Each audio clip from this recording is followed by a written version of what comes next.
ಇವತ್ತು ಮಂಗಳೂರಿನ ಮಂಗಳದೇವಿಯ ದೇವಸ್ಥಾನದ ಮುಖ್ಯ ರಸ್ತೆಯಲ್ಲಿರುವಂಥ ಪ್ರಾಥಮಿಕ ಆರೋಗ್ಯ ಕೇಂದ್ರ, ಪಶುಸಂಗೋಪನಾ ಇಲಾಖೆಯ ಒಂದು ಕಟ್ಟಡ, ಕ್ಲಿನಿಕ್ ಮತ್ತು ಮಹಾನಗರ ಪಾಲಿಕೆ ಕಾರ್ಮಿಕರ ವಸತಿ ಗೃಹದ ಉದ್ಘಾಟನೆಯನ್ನು ಈಗಾಗಲೇ ಮೊನ್ನೆ ಗೌರವಾನ್ವಿತ ಮಂಗಳೂರಿನ ಪ್ರಥಮ ಪ್ರಜೆ ಮನೋಜ್ ಕುಮಾರ್ ಅವರು, MP ಕ್ಯಾಪ್ಟನ್ ಬ್ರಿಜೇಶ್ ಚೌಟ ಅವರು ಮತ್ತು ನಾನು, ಎಲ್ಲ ಬಂಧುಗಳು, ಅಧಿಕಾರಕ್ಕೆ ಸಂಬಂಧಪಟ್ಟಂಥ ಎಲ್ಲ ಇಲಾಖೆಯ ಸಂಬಂಧಪಟ್ಟವರು ಮತ್ತು ನಮ್ಮ ಆ ಪ್ರಾಥಮಿಕ ಆರೋಗ್ಯ ಕೇಂದ್ರದ ಸ್ಥಾಯಿ ಸಮಿತಿಯ ಸದಸ್ಯರುಗಳು ಇವರೆಲ್ಲ ಸೇರಿಕೊಂಡು ನಾವು ಮಾಡಿದ್ದೇವೆ. ಇವತ್ತು ಕೇವಲ ಉಸ್ತುವಾರಿ ಸಚಿವರು ಇರಲಿಲ್ಲ ಅಥವಾ ಮತ್ತು MLC ಅವರು ಇರಲಿಲ್ಲ ಅಂತೇಳುವ ಕಾರಣಕ್ಕಾಗಿ ಇದನ್ನು ಪುನರಪಿ ಉದ್ಘಾಟನೆ ಮಾಡ್ತಾ ಇದ್ದಾರೆ. ನಾನು ಉಸ್ತುವಾರಿ ಸಚಿವರಿಗೆ ಒಂದು ಮಾತನ್ನು ಕೇಳಲಿಕ್ಕೆ ಬಯಸ್ತಿದ್ದೇನೆ. ರಾಜ್ಯದಲ್ಲಿ ನಡೆಯುವಂಥ ಹಲವಾರು ಕಾರ್ಯಕ್ರಮಗಳಲ್ಲಿ ಆಮಂತ್ರಣ ಪತ್ರಿಕೆಯಲ್ಲಿ ಉಸ್ತುವಾರಿ ಸಚಿವರದ್ದು ಅಥವಾ ಆ ಇಲಾಖೆಯ ಸಚಿವರದ್ದು ಅಥವಾ ಮುಖ್ಯಮಂತ್ರಿಗಳ ಹೆಸರನ್ನು ಹಾಕ್ತಾರೆ. ಇತ್ತೀಚೆಗೆ ಶಕ್ತಿನಗರದಲ್ಲಿ ಒಂದು ಭಾಳ ದೊಡ್ಡ ರೀತಿಯ PU ಕಾಲೇಜಿನ ಕಟ್ಟಡ ಉದ್ಘಾಟನೆ ಆಗಿದೆ. ಮಧು ಬಂಗಾರಪ್ಪ ಅವರು ಮತ್ತು ದಿನೇಶ್ ಗುಂಡ್ರಾವ್ ಅವರ ಆಮಂತ್ರಣ ಪತ್ರಿಕೆಯಲ್ಲಿ ಹೆಸರಿತ್ತು. ಅವರು ಬಂದಿಲ್ಲ. ಅವರು ಬಂದಿಲ್ಲ. ಇಲಾಖೆ ವತಿಯಿಂದ ಮಾಡಿದಂಥ ಕಾರ್ಯಕ್ರಮ ಆಗಿರುವಾಗ ನಾನು ಹೋಗಿ ಉದ್ಘಾಟನೆ ಮಾಡಿದ್ದೇನೆ. ಈಗ ಪುನರಪಿ ಅವರು ಉದ್ಘಾಟನೆ ಮಾಡಬೇಕಲ್ಲ. ಮಕ್ಕಳು ಒಳಗಡೆ ಕೂತ್ಕೊಂಡು ಪಾಠ ಕೇಳ್ತಾ ಇದ್ದಾರೆ ಅಲ್ಲಿ. ಹಾಗೆ ಮೊನ್ನೆ ಉದ್ಘಾಟನೆಯನ್ನು ಜಿಲ್ಲಾಧಿಕಾರಿಗಳು ಮತ್ತು ಸಂಬಂಧಪಟ್ಟಂಥ ಅಧಿಕಾರಿಗಳಿಗೆ ತಿಳಿಸಿಕೊಂಡು ನಾವು ಉದ್ಘಾಟನೆಯನ್ನು ಮಾಡುವಂಥದ್ದಲ್ಲಿ ಆಮಂತ್ರಣ ಪತ್ರಿಕೆಯನ್ನು ಆ ಆಮಂತ್ರಿತ ಪತ್ರಿಕೆಯಲ್ಲಿ ಜಿಲ್ಲಾ ಉಸ್ತುವಾರಿ ಸಚಿವರು ಅಥವಾ ಆ ಸ್ಥಾಯಿ ಇವರು ಯಾರು ವಿಧಾನ ಪರಿಷತ್ ಸದಸ್ಯರು ಸಂಬಂಧಪಟ್ಟವರಿಗೆಲ್ಲರಿಗೆ ತಿಳಿಸಿ ಇವತ್ತು ಅವರು ಆಮಂತ್ರಣ ಪತ್ರಿಕೆಯನ್ನು ಮಾಡಿ ಇವತ್ತು ಉದ್ಘಾಟನೆ ಮಾಡಿದ್ದಾರೆ. ನಿಮ್ಗೆ ಬರಲಿಕ್ಕಾಗಲಿಲ್ಲ ಅಂತೇಳುವಂಥ ಒಂದು ಮಾತಿಗೆ ನೀವು ಅದನ್ನು ಪುನರಪ ಉದ್ಘಾಟನೆ ಮಾಡ್ತಾ ಇದ್ದಾರೆ. ಇವತ್ತು ಸಾರ್ವಜನಿಕರು, ಬಡವರು ಅಲ್ಲಿ ಆ ಪ್ರಾಥಮಿಕ ಆರೋಗ್ಯ ಕೇಂದ್ರಕ್ಕೆ ಹೋಗಿ ಅವರು ತಮ್ಮ ಏನೋ ಒಂದು ಆರೋಗ್ಯದ ಸಮಸ್ಯೆಗಾಗಿ ಅಲ್ಲಿ ಅದರ ಚಿಕಿತ್ಸೆಯನ್ನು ಪಡ್ಕೊಳ್ತಾ ಅದರ ಪ್ರಯೋಜನವನ್ನು ಪಡ್ಕೊಳ್ತಾ ಇದ್ದಾರೆ. ನಿನ್ನ ಏಕಾಏಕಿ ಅಧಿಕಾರಿಗಳ ತಂಡಗಳು, ಪೊಲೀಸ್ ತಂಡಗಳು ಹೋಗಿ ಅದಕ್ಕೆ ಬೀಗ ಹಾಕಿ ಯಾರು ಒಳಗಡೆ ಹೋಗಬಾರ್ದು ಅಂತೇಳೋ ರೀತಿಯಲ್ಲಿ ಮಾಡಿ ಆ ಪ್ರಯೋಜನ ಪಡೆದುಕೊಳ್ತಿರುವಂಥ ಸಾರ್ವಜನಿಕರಿಗೆ ಹೊರದಬ್ಬಿ ಇನ್ನು 3 ದಿವಸದ ನಂತರ ನಾವು ಉದ್ಘಾಟನೆ ಮಾಡ್ತೀವಿ, ಅಷ್ಟೊತ್ತನಕ್ಕೆ ಯಾರು ಒಳಗಡೆ ಬರಬಾರ್ದು ಅಂತ ಹೇಳುವಂಥ ರೀತಿಯಲ್ಲಿ ನೀವು ಮಾತಾಡ್ತೀರಿ ಅಂತೇಳಿ ಆದರೆ ನಿಮಗೆ ಉದ್ಘಾಟನೆ ಯಾರು ಮಾಡಿದ್ದಾರೆ ಅದು ಮುಖ್ಯ, ಸಾರ್ವಜನಿಕರಿಗೆ ಪ್ರಯೋಜನ ಯಾರು ಪಡ್ಕೊಳ್ತಾರೆ ಅದು ಮುಖ್ಯವಲ್ಲ. ಹಾಗಾಗಿ ನೀವು ಬಡವರಿಗೆ ಕೊಡುವಂಥ ನ್ಯಾಯ ನಿಮ್ಮ ಆಡಳಿತದಲ್ಲಿ ಇದೆಯಾ ಅಂತೇಳುವಂಥ ಪ್ರಶ್ನೆ ಕೇಳ್ತಾ ಇರೋದು. ಯಾರೋ ಬಡವರು ಅಲ್ಲಿ ಚಿಕಿತ್ಸೆಯನ್ನು ಪಡ್ಕೊಳ್ತಾ ಇರುವಂಥ ವ್ಯಕ್ತಿಗಳಿಗೆ ಈಗ 3-4 ದಿವಸ ಚಿಕಿತ್ಸೆಯನ್ನು ನೀವು ತಪ್ಪಿಸ್ತಾ ಇದ್ದೀರಾ, ಮತ್ತು ನೀವು ಬಡವರ ಪರವ ಅಂತ ಹೇಳ್ತೀರಾ. ಸರಿ, ಪ್ರೋಟೋಕಾಲಲ್ಲಿ ಪ್ರಕಾರವಾಗಿ ನಿಮಗೆ ಬರಲಿಕ್ಕಾಗಿಲ್ಲ ಅಂತೇಳಿ ಆದರೆ ನೀವು ಜಿಲ್ಲಾ ಉಸ್ತುವಾರಿ ಸಚಿವರಾಗಿ ನಮ್ಮ ಜಿಲ್ಲೆಗೆ 1 ದಿವಸದಕ್ಕಿಂತ ಅಧಿಕ ತಿಂಗಳಿಗೆ ಅಥವಾ 2 ತಿಂಗಳಿಗೆ 1 ದಿವಸದಕ್ಕಿಂತ ಅಧಿಕ ನೀವು ಕೊಟ್ಟದಿದೆಯಾ? ನಮ್ಮ ಜಿಲ್ಲೆಯ ಸಮಸ್ಯೆಗಳನ್ನು ನೋಡಿಕೊಂಡು ನೀವು ಯಾವುದಾದ್ರೂ ಒಂದು ಮೀಟಿಂಗ್ಗಳನ್ನು ಶಾಸಕರಾಗಿ ನೀವು ಮಾಡಿದ್ದಿದೆಯಾ? ನಮ್ಮನ್ನು ಹಿಡ್ಕೊಂಡು ಎಷ್ಟು ಮೀಟಿಂಗನ್ನು ನೀವು ಮಾಡಿದ್ದೀರಿ ಈ ಜಿಲ್ಲೆಯ ಪ್ರಗತಿಯ ಬಗ್ಗೆ? ಹಾಗಾಗಿ ಜಿಲ್ಲೆಗೆ ನಿಮಗೆ ಸಮಯ ಕೊಡಲಿಕ್ಕಿಲ್ಲ. ನಿಮ್ಮ ಆಮಂತ್ರಣ ಪತ್ರಿಕೆಯಲ್ಲಿ ಅಧಿಕಾರಿಗಳು ಹಾಕಿದ್ದಾರೆ. ಆ ಆಮಂತ್ರಣ ಪತ್ರಿಕೆಯಲ್ಲಿ ನೀವು ಬರ್ತಿರೋ ಇಲ್ಲೋ ಗೊತ್ತಿಲ್ಲ. ನಾವು ಹೋಗಿ ಉದ್ಘಾಟನೆ ಮಾಡಾಗಿದೆ. ಈಗ ನೀವು ನಾವಿರಲಿಲ್ಲ ಅಂತ ಹೇಳೋ ಕಾರಣ ಪುನರಪಿ ಉದ್ಘಾಟನೆ ಮಾಡ್ತೀರಿ. ಅದರಲ್ಲಿ ಯಾರೋ ಪಾಪದ ಬಡ ಕಾರ್ಮಿಕ ವರ್ಗದವರಿಗೆ ನೀವು ಇವತ್ತು ಸಸ್ಪೆಂಡ್ ಮಾಡಿಸ್ತೀರಿ, ಉಚ್ಚಾಟನೆ ಮಾಡ್ತೀರಿ, ಕೆಲಸದಿಂದ ತೆಗಿತೀರಿ ಅಂತ ಹೇಳ್ತೀರಿ. ನಿಮ್ಮ ಅಹಂಕಾರಕ್ಕೆ ನೀವು ಉದ್ಘಾಟನೆ ಮಾಡಿಲ್ಲ ಅಂತೇಳಿ ಒಂದೇ ಒಂದು ಮಾತಿಗಾಗಿ ಆ ಬಡ ಕಾರ್ಮಿಕರಿಗೆ ಆ ಕೆಲಸದಿಂದ ತೆಗೆಯುವಂಥದ್ದು ಭಾಳ ತಪ್ಪು. ಇದನ್ನು ಭಾರತೀಯ ಜನತಾ ಪಾರ್ಟಿ ನಾವು ನಿಮ್ಮನ್ನು ಕ್ಷಮಿಸಲ್ಲ, ಊರಿನ ಜನತೆ ಕ್ಷಮಿಸಲ್ಲ, ಅದರಲ್ಲಕ್ಕಿಂತ ದೊಡ್ಡದಾಗಿ ಯಾವ ಬಡ ವ್ಯಕ್ತಿಗಳು ನಿಮ್ಮನ್ನು ಕ್ಷಮಿಸಲ್ಲ. ಇವತ್ತು ನಾನು ಒಂದು ಮಾತನ್ನು ಹೇಳಬೇಕು. ರಾಜ್ಯದಲ್ಲಿ ಮುಖ್ಯಮಂತ್ರಿಗಳು, ಉಸ್ತುವಾರಿ ಸಚಿವರು ಅಥವಾ ಹಲವು ಆ ಇಲಾಖೆಯ ಸಚಿವರುಗಳು ಉದ್ಘಾಟನೆ ಮಾಡಬೇಕಾದಂಥ ಕಾರ್ಯಕ್ರಮಗಳು ಅವರು ಬಂದೇ ಇರಿದಾಗ ಬೇರೆಯವರು ಉದ್ಘಾಟನೆ ಮಾಡಿದ್ದಿದೆ. ಆದರೆ ಅದನ್ನು ನೀವು ಇವತ್ತು ನಿಮಗೆ ಬಂದಿಲ್ಲ, ನೀವು ಮಾಡಿಲ್ಲ ಅಂತ ಹೇಳುವ ಕಾರಣ ಏಕೈಕ ಉದ್ದೇಶದಿಂದಾಗಿ ನೀವು ಇವತ್ತು ಈ ರೀತಿ ಮಾಡುವಂಥದ್ದು ಸರಿಯಲ್ಲ. ಅದಕ್ಕಾಗಿ ನಾನು ಇಷ್ಟೇ ಮಾತನ್ನು ಹೇಳ್ತೇನೆ.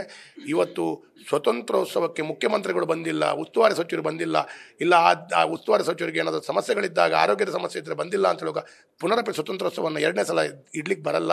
ಹಾಗಾಗಿ ನಿಮಗೆ ಗೌರವ ಕಿಂಚಿತ್ತಿದ್ರೆ ಈ ರಾಜ್ಯದಲ್ಲಿ ಬಾಣಂತಿಯರ ಸಾವಾಗ್ತಾ ಇರುವಂಥ ಕಡೆಗೆ ನ್ಯಾಯ ದೊರಕಿಸಿಕೊಡುವಂಥ ದೃಷ್ಟಿಯಲ್ಲಿ ಓಡಾಟ ಮಾಡಿಬಿಟ್ರೆ ಈ ರಾಜಕಾರಣವನ್ನು ನೀವು ದಕ್ಷಿಣ ಕನ್ನಡ ಜಿಲ್ಲೆಯಲ್ಲಿ ಬಂದು ಇಲ್ಲೇ ಜನರ ಬಡವರ ತೊಂದರೆಗೆ ಮಾಡಬೇಡಿ ಅಂತ ಹೇಳುವಂಥದ್ದು ಹೇಳ್ತಾ, ಇವತ್ತು ಆ ಕಾಮಗಾರಿಗಳಿಗೆ ಭಾಳ ದೊಡ್ಡ ರೀತಿಯ ಕೊಡುಗೆ ಕೊಟ್ಟದ್ದು ನಾನು ಮತ್ತು ಮಾಜಿ ಮೇಯರ್ ಆದಂಥ ಪ್ರೇಮಾನಂದ್ ಶೆಟ್ಟಿ ಅವರು. ಆ ಪ್ಲ್ಯಾನಿಂಗನ್ನು ಮಾಡಿಕೊಂಡು UD ಸೆಕ್ರೆಟರಿಯನ್ನು ಮಂಗಳೂರಿಗೆ ಕರೆತಂದು ಅವತ್ತು DC ಅವರಿಗೆ ಮತ್ತು DC ರಾಜೇಂದ್ರ ಅವರು ಮತ್ತು ಮಿಶ್ರಾ ಅಂತೇಳಿ IAS ಅಧಿಕಾರಿ MD ಅವರಿಗೆ, ಸ್ಮಾರ್ಟ್ ಸಿಟಿ ಅವರಿಗೆಲ್ಲ ಕರ್ಕೊಂಡೋಗಿ ಸಮಗ್ರವಾದಂಥ ತೋರಿಸಿ ಇಂಥ ಒಂದು ಪ್ರಾಜೆಕ್ಟ್ ಕೈಗೆತ್ತಿಕೊಳ್ಬೇಕು ಅಂತ ಹೇಳುವಂಥದ್ದು ಭಾಳ ದೊಡ್ಡ ಪರಿಶ್ರಮ ಪಟ್ಟದ್ದು ನಾನು. ಆದರೂ ನೀವು ಉಸ್ತುವಾರಿ ಸಚಿವರು, ನಿಮಗೆ ಕೇಳುವ ಅಧಿಕಾರ ಇದೆ. ಆದರೆ ಈಗ ನಾಡ್ದು ನೀವು ಉದ್ಘಾಟನೆ ಮಾಡ್ತೀನಿ ಅಂತ, ನಾನು ಅಧ್ಯಕ್ಷತೆಯಲ್ಲಿ ಮಾಡಬೇಕಾದಂಥ ಉದ್ಘಾಟನೆ ನನ್ನ ಹತ್ರ ಗಮನಕ್ಕೆ ತಂದಿಲ್ಲ. ಸೌಜನ್ಯಕ್ಕಾದರೂ ಶಾಸಕರೇ, ನೀವು ನಾಡ್ದು 17ನೇ ತಾರೀಕಿಗೆ ಉದ್ಘಾಟನೆ ಮಾಡ್ತೀವಿ, 15ನೇ ತಾರೀಕು ಉದ್ಘಾಟನೆ ಮಾಡ್ತೀವಿ, ನೀವು ಇದ್ದೀರಂತ ನೀವು ಕೇಳಿದ್ದೀರಾ? ಯಾರಾದ್ರೊಬ್ಬರು ಯಾವ್ದಾದ್ರು ಒಂದು ಅಧಿಕಾರಿಗಳು ಕೇಳಿದ್ದೀರಾ? ಹಾಗಾದರೆ ಇದು ನನ್ನ ಹಕ್ಕುಚ್ಯುತಿ ಆಗಲ್ವ ಅಂತ ಹೇಳುವಂಥ ಪ್ರಶ್ನೆ ಬರುತ್ತೆ. ಹಾಗಾಗಿ ಇದಕ್ಕೆ ಉಸ್ತುವಾರಿ ಸಚಿವರು ಈ ರೀತಿಯ ರಾಜಕಾರಣವನ್ನು ಮಾಡೋದು ಅಥವಾ ಉಸ್ತುವಾರಿ ಸಚಿವರಿಗೆ ಇಟ್ಕೊಂಡು ಯಾರೋ ಹಿಂದುಗಡೆಯಿಂದ ಆಟ ಆಡಿಸೋದು, ಇಂಥದ್ದನ್ನು ಬಿಟ್ಟು ಅಭಿವೃದ್ಧಿಯನ್ನು ಮಾಡುವಂಥ ದೃಷ್ಟಿಯಲ್ಲಿ ಅವರು ತಮ್ಮ ಗಮನ ಕೊಡಲಿ. ತಮ್ಮ ಸರ್ಕಾರ ಬಂದಂಥ ದಕ್ಷಿಣ ಕನ್ನಡ ಜಿಲ್ಲೆಯಲ್ಲಿ ಒಂದೇ ಒಂದು ಶಿಲಾನ್ಯಾಸ ಮಾಡಿದಂಥ ಇಲಾಖೆ ಮತ್ತು ಸರ್ಕಾರ ನಿಮ್ಮದು. ಇವತ್ತು ಯಾರೋ ಸಂದರ್ಭದಲ್ಲಿ ಯಾವುದೋ ಸಂದರ್ಭದಲ್ಲಿ ಆದಂಥ ಕಾಮಗಾರಿಗಳಿಗೆ ನಮ್ಮ ಹೆಸರನ್ನು ಬರಬೇಕು, ನಾವು ಮಾಡಿದ್ದೀವಿ ಅಂತೇಳಿ ತೋರಿಸ್ಕೊಡ್ಬೇಕು ಅಂತೇಳೋ ಕಾರಣ ಈ ರೀತಿ ನೀವು ರಾಜಕಾರಣವನ್ನು ಮಾಡೋದನ್ನು ಮಂಗಳೂರಿನ ಜನತೆ ಮತ್ತು ಜನತೆ ಹೋಗಲ್ಲ.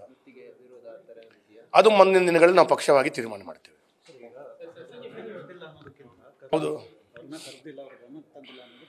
ನೋಡಿ, ಉಸ್ತುವಾರಿ ಸಚಿವರ ಗಮನಕ್ಕೆ ತರುವಂಥದ್ದು ಶಾಸಕರ ಕೆಲಸ ಅಲ್ಲ. ಉಸ್ತುವಾರಿ ಸಚಿವರ ಗಮನಕ್ಕೆ ತರುವಂಥದ್ದು ಶಾಸಕರ ಕೆಲಸ ಅಲ್ಲ. ಶಾಸಕರಲ್ಲ, ಯಾರ ಮೇಲೆ ಆರೋಪ ಮಾಡುವಂಗಿಲ್ಲ ಸ್ವಾಮಿ. ಇವತ್ತಿನ ತನಕ ನಮ್ಮ ಸರ್ಕಾರ ಇರುವಾಗ ಕೂಡ ನಮಗೆ ಯಾರು ತಂದು ಯಾವ ಮಂತ್ರಿಗಳು ಯಾವ ವ್ಯವಸ್ಥೆಗಳು ಹೇಳಿಲ್ಲ. ಮೇಯರ್ ಅವರು ಜಿಲ್ಲಾಧಿಕಾರಿಗಳಿಗೆ ಆಯುಕ್ತರಿಗೆ ಸಂಬಂಧಪಟ್ಟಂಥ ವ್ಯವಸ್ಥೆಗೆ ತಿಳಿಸುವಂಥ ಕೆಲಸ ಕಾರ್ಯಗಳು ಮಾಡಿದ್ದಾರೆ. ಅದರ ನಂತರ ಅದನ್ನು ಮಾಡಬೇಕಾದಂಥ ಜವಾಬ್ದಾರಿಗಳು ಅಧಿಕಾರಿ ವರ್ಗದವರು ಅವ್ರು ಮಾಡಬೇಕಿತ್ತು, ಅವ್ರು ನೋಡಬೇಕಿತ್ತು. ಅದಕ್ಕೆ ನಾವು ಹೊಣೆಗಾರ ತಗೊಳ್ಳಿಕ್ಕಾಗಲ್ಲ. ಅದು ನೀವು ಜಿಲ್ಲಾಧಿಕಾರಿಗಳ ನಿಮ್ಮ ಹತ್ರ ಇವತ್ತು ಸ್ವತಂತ್ರ ಇದೆ, ನಿಮ್ಮ ಹತ್ರ ಆಡಳಿತ ಇದೆ. ನೀವು ಯಾರ ಬಗ್ಗೆ ಬೇಕಾ, ನಿಮ್ಮ ಹತ್ರ ಆಡಳಿತದಲ್ಲಿ ಯಾರ ಬಗ್ಗೆ ಬೇಕಾದರೂ ಕೂಡ ನೀವು ಆ್ಯಕ್ಷನ್ ತೆಗೆದುಕೊಳ್ಳಿಕ್ಕೆ ಅಧಿಕಾರ, ನಿಮಗೆ ಅರ್ಹತೆ ಇದೆ. ಆದರೆ ನೀವು ಗುಬ್ಬಿ ಮೇಲೆ ಬೊಮ್ಮಾಸ ಬಿಟ್ಟ ಹಾಗೆ ಯಾರೋ ಒಂದು ಟೆಂಪ್ರರಿಯಾಗಿ 15,000 ಸಾವಿರಕ್ಕೆ ದುಡಿಯುವಂಥ ಬಡ ಕಾರ್ಮಿಕ ವರ್ಗನವರನ್ನು ಉಚ್ಚಾಟನೆ ಮಾಡಬೇಕು ಅಂತ ನಿಮ್ಮ ಬಾಯಲ್ಲಿ ಬಂತಲ್ಲ ಸ್ವಾಮಿ. ಅಂಥದ್ದೇ ತಪ್ಪು ನಿಮ್ಮ ಕಡೆಯಿಂದ. ನಿಮ್ಮ ಇಲಾಖೆಯಲ್ಲಿ ಸಾವಿರಾರು ಆಗಿದೆ, ನಿಮ್ಮ ಕಣ್ಣು ಮುಂದೆ ಆಗಿದೆ. ರಾಜ್ಯ ಸರ್ಕಾರದಲ್ಲಿ ಸಾವಿರಾರು ಆಗಿದೆ, ಮಂತ್ರಿಗಳಿಂದ ಸಾವಿರಾರು ಆಗಿದೆ. ಅವರನ್ನು ಉಚ್ಚಾಟನೆ ಮಾಡಿದ್ದಾರೆ ಯಾರಾದರೂ? ಹಾಗಾಗಿ ನಾನು ಕೇಳಲಿಕ್ಕೆ ಬಯಸ್ತಿದ್ದೇನೆ, ಅವರಿಗೆ ಗೊತ್ತಿಲ್ಲ ಅಂತ ಹೇಳಿದ್ರೆ ಯಾರ ಮೇಲೆ ಬೇಕಾದ ಕ್ರಮ ಕೈಗೊಳ್ಳಿ. ಆದರೆ ಒಮ್ಮೆ ಉದ್ಘಾಟನೆಗೊಂಡದ್ದು ಉದ್ಘಾಟನೆಗೊಳ್ಳುವುದು ಸರಿಯಲ್ಲ. ಇದು ಸರಿಯಾದ ಕ್ರಮವಲ್ಲ. ಇದು ಈ ಜಿಲ್ಲೆಗೆ, ಈ ವ್ಯವಸ್ಥೆಗೆ, ಅಭಿವೃದ್ಧಿಗೆ, ರಾಜಕೀಯದಲ್ಲಿ ಶೋಭೆ ತರುವಂಥದ್ದಲ್ಲ. ಒಂದು. ಎರಡನೇದು, ಅಲ್ಲಿ ಯಾರೋ ಪ್ರಯೋಜನ ಪಡ್ಕೊಳ್ತಾ ಇರುವಂಥ ವ್ಯಕ್ತಿಗಳನ್ನು ಹೊರದಬ್ಬಿ ಬೀಗ ಹಾಕಿಸಿ 5 ದಿವಸ ಇದರ ಪ್ರಯೋಜನಗಳು ಪಾಪ ಅವ್ರಿಗೆ ಗೊತ್ತಿಲ್ಲ. ಅವ್ರು ಮೊನ್ನೆ ಉದ್ಘಾಟನೆ ಆಗಿದೆ, ಇವತ್ತು ಹೋಗಿ ಪ್ರಯೋಜನ ಪಡ್ಕೊಳ್ತಾರೆ. ನೀವು ಹೋಗಿ ಯಾರೋ ಹೊರದಬ್ಬಿ ಬೀಗ ಹಾಕ್ತೀರಿ ಅಂತ ಹೇಳಿದರೆ ಸಾರ್ವಜನಿಕರು ಉಪಕಾರ ಪಡ್ಕೊಳ್ತಾ ಇದ್ದಾರೆ. ಪಡ್ಕೊಳ್ಳಿ ಅಲ್ಲ, ನಿಮಗೆ ನೀವು ನಾಡ್ದೋಗಿ ಉದ್ಘಾಟನೆ ಬೇಕಾದ್ರೆ ಮಾಡಿ.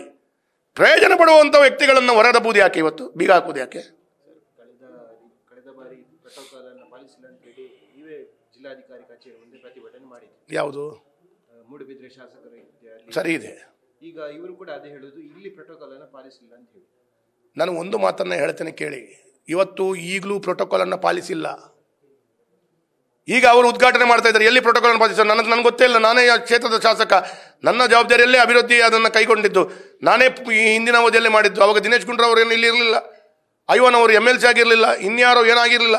ಆದರೆ ಇವತ್ತಿನ ತನಕ ನನಗೆ ಗೊತ್ತಿಲ್ಲ. ಮಾಧ್ಯಮದವರು ಬಂದು ನೀವು ನನ್ನ ಹತ್ರ ಕೇಳ್ತಾ ಇದ್ದೀರಿ ಬಿಟ್ಟರೆ ನನಗೆ ಯಾರು ಹೇಳಿದಾರೆ ರೀ? ಹಾಗಿರುವಾಗ ಈ ಪ್ರೋಟೋಕಾಲ್ ಎಲ್ಲಿ ಹೋಯ್ತು?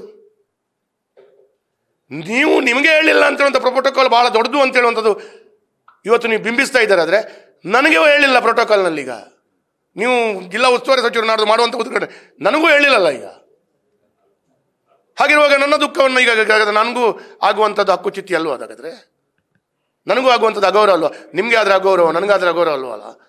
ಹಾಗಾಗಿ ಅಂಥದ್ದೆಲ್ಲ ಆಡಳಿತದ ವ್ಯವಸ್ಥೆಗಳಲ್ಲಿ ಆಗುವಂಥದ್ದಕ್ಕೆ ಆಗಿದ್ದಕ್ಕೆ ನಾನು ದೊಡ್ಡ ರೀತಿಯಲ್ಲಿ ಅದಕ್ಕೆ ರೂಪರೇಖೆ ಕೊಡಲ್ಲ. ಆದರೆ ಉಸ್ತುವಾರಿ ಸಚಿವರು ಭಾಳ ಸಮಾಧಾನದಿಂದ, ತಾಳ್ಮೆಯಿಂದ ಇಂಥದ್ದೆಲ್ಲ ಸಣ್ಣ ಪುಟ್ಟ ಘಟನೆಗಳನ್ನು ರಾಜಕೀಯವಾಗಿ ಕೊಂಡೋಗಬಾರ್ದು. ಅವರು ಉಸ್ತುವಾರಿ ಜಿಲ್ಲೆ ಪ್ರಮುಖರಾಗಿರುವ ಸಂದರ್ಭದಲ್ಲಿ ಮಾಡಬಾರ್ದು. ಅದಕ್ಕಾಗಿ ಜನರು ನಿಮ್ಮನ್ನೇ ನೋಡಿ ನೆಗಾಡ್ತಾರೆ, ಹಾಸ್ಯಗೆ ಗೀಡಾಗ್ತೀರಾ ಅಂತ ಹೇಳಿಕ್ಕೆ ಬಯಸ್ತಾರೆ. ನ್ಯೂಸ್ ಫಸ್ಟ್, ನಿರ್ಭೀತಿಯಿಂದ ನಿಮ್ಮ ಪರವಾಗಿ.